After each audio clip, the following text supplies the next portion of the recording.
இல்ல நான் ஒண்ணு கேக்குறேன், நீ மது அருந்துட்டு நீங்க வேலைக்கு போவீங்களா? உங்க தொழிலுக்கு உண்மையா இருப்பீங்களா?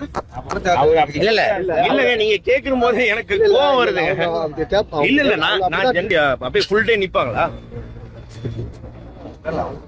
நான் ஜெனரலா நான் சொல்றேன் என்னன்னா, அவரை வெளியில போங்க அப்படின்னு சொன்னது சேனல், ஓகேங்களா? ஏன்னா இவரு பாத்தீங்கன்னா அவரோட மனைவி மேல போயிட்டு இப்படி கைய போட்டு செல்லம் இவ்வளவு கூட இருந்தா இது காமெடியா? நீங்க சொல்லுங்க. யாருக்கா இருந்தாலும் வீடியோ கூட என்கிட்ட இருக்கு, நிஷா பேசின வீடியோ என்கிட்ட இருக்கு.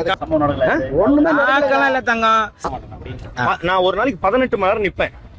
மது இருந்துட்டு எப்படி கேட்பீங்க, ஏன்டா அது மாதிரி பண்ற அப்படின்ட்டு. அது மாதிரி அவர் வந்து ஒரு, ஆனா என்ன நடந்தது அப்படின்னா, இப்போ வந்து நீங்க உங்க ஃபேமிலியோட இருக்கிறீங்க, வெளியில எங்கேயோ போறீங்க, மனைவியோட இருக்கிறீங்கன்னு வைங்களேன். அந்த சமயத்துல உங்கள் கூட இருக்கிறவங்களை பத்தியோ இல்ல கூட வந்த பெண்கள் பத்தியோ யாராவது வந்து தவறாகவோ இல்ல வந்து ஒரு கேலி கிண்டலாகவோ இல்ல ஆபாசமாகவோ பேசினா நீங்க என்ன பண்ணுவீங்க? என்ன பண்ணுவீங்க? கேள்வி கேட்பீங்க, ஏன்டா அது மாதிரி பண்ற அப்படின்ட்டு. அது மாதிரி அவர் வந்து ஒரு சில விஷயங்கள் பண்ணாரு. அதுக்கு வந்து பாத்தீங்கன்னா சேனல் வந்து என்ன பண்ணாங்கன்னா, தம்பி நீ வெளில போயிடு அப்படின்னு சொல்லிட்டாங்க. ஏற்கனவே அவர் வந்து அண்டாகசன் ஷோக்கு வந்தாரு. அங்க வந்த பாண்டியன் ஸ்டோர்ஸ் ஹீரோயின், அதுக்கப்புறம் மெயின் கேரக்டர் எல்லாம் வந்து பாத்தீங்கன்னா ரொம்ப ஒரு மாதிரி இழிவா வந்து பாத்தீங்கன்னா முகம் சொல்லிக்கிற மாதிரி ஏதோ ஒன்று பேசிட்டாரு. அப்போ அவங்க போகும்போது வந்து கம்ப்ளைண்ட் பண்ணதுக்கு அப்புறம் நீங்க நல்லா பாருங்க, அண்டாகசன் ஷோல 2 வாரம், அதாவது 4 வாரம் வந்திருப்பாரு. அதாவது ஒரு நாளைக்கு 2 எபிசோடு எடுப்பாரு. 2 நாள் வந்தாரு. அடுத்த வாரத்துல இருந்து அவர் வரல. அப்பல இருந்து அவர் என்ன நினைச்சிருக்கிறாருன்னா, நான் தான் அவரை வந்து வேலையை விட்டு தூக்கிட்டேன் அப்படின்னு நினைச்சிருக்காரு. நேத்து நடந்ததுல வந்து என்ன அப்படின்னு பாத்தீங்கன்னா, இவர்கள் வந்து பாத்தீங்கன்னா இது மாதிரியான விஷயம் பண்றான் அப்படின்னு சில பேர் வந்து கேள்வி கேட்டாங்க. அதனால வந்து பாத்தீங்கன்னா புகழுக்கு பொறாம, வினோத் வந்து ஏற்கனவே வந்து பாத்தீங்கன்னா எனக்கு என் மேல ஏற்கனவே அவருக்கு வந்து பொறாம வந்து இது அப்படின்ற ஒரு விஷயத்த வந்து அலிகேஷன் வந்து அவர் வைக்கிறாரு. இது வந்து பாத்தீங்கன்னா அவருக்கு ஒரு 6 மாசத்துக்கு 3 மாசத்துக்கு ஒரு தடவை வந்து ஏதாவது ஒரு கண்டென்ட் ஒன்று பண்ணணும், அது அவருக்கு ஃப்ரீயா கிடைக்கணும். இப்போ தமிழ் புத்தாண்டு அன்னைக்கு போலீஸ் ஸ்டேஷன் வாசல்ல வந்து நான் நிக்கணும் அப்படின்ட்டு எனக்கு இருக்கு.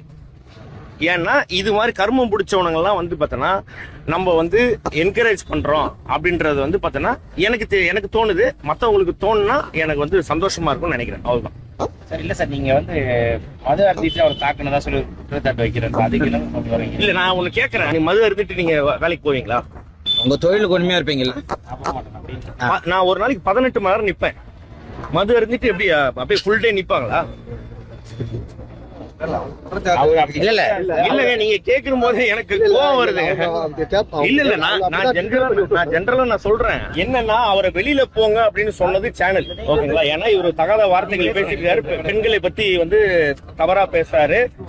ஒரு கணவன் முன்னாடியே வந்து பாத்தீங்கன்னா அவரோட மனைவி மேல போயிட்டு இப்படி கைய போட்டு செல்லம் இவ்வளவு நாள் நீ வந்து பாத்தீங்கன்னா வீட்டுக்காரோட இருந்துட்ட, ஒரு நாள் என் கூட இருந்தா இது காமெடியா? நீங்க சொல்லுங்க. யாருக்கா இருந்தாலும் கோவம் வரும். நாங்க அத்தனை வருஷம் பழகி டேபிள்ல இருக்கேன். அவங்க ஹஸ்பண்ட் கிட்ட சொல்றாரு, இவ்வளவு நாள் சாரி அவங்க கிட்ட சொல்றாரு, இவ்வளவு நாள் நீ அவங்க கிட்ட இருந்துட்ட, ஒரு நாள் என் கூட இருக்கேன்றாரு.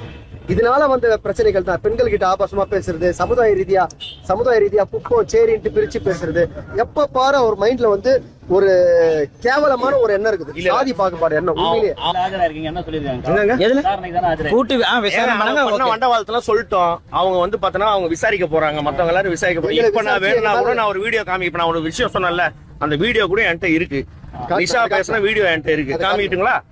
அப்படி அது மாதிரி ஏதாவது ஒரு ப்ரூஃப் காமிச்சீங்கன்னா நான் வந்து பாத்தீங்கன்னா நாங்க ஒத்துக்கிறோம், இது பண்ணோம் அது பண்ணோம் இது பண்ணோன்ட்டு.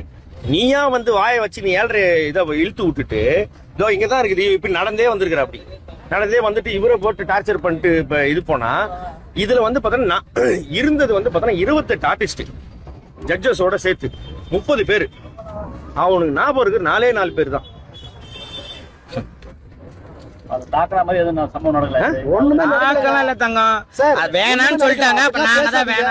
அப்படிலாம் பேசாதீங்க, தரக்குறைவா யாரும் பேசாதீங்க, சாதி ரீதியா பேசாதீங்க, வல்கரா பேசாதீங்கன்னு சொன்னதுக்கு நாங்க அடிச்சு 2 கம்ப்ளைண்ட் கொடுக்க வந்திருக்கோம். பெண்கள் எல்லாம் வந்து தப்பா இது பேசினாரு, அதெல்லாம் புகார் அளிக்கப்படுதா இல்ல ஐயா அளிக்கல? சட்ட ரீதியா வந்து நம்ம ஏன்னா ஒரே நிமிஷம் அவருடைய பேஜ்ல இருந்தும் போட்டிருக்காரு. அவரு டெலிட் பண்ணாலும் சரி, அவர் பேசுறது நிறைய இடத்துல இருக்கு இல்லையா, அது நம்மகிட்ட வீடியோ ரெக்கார்டா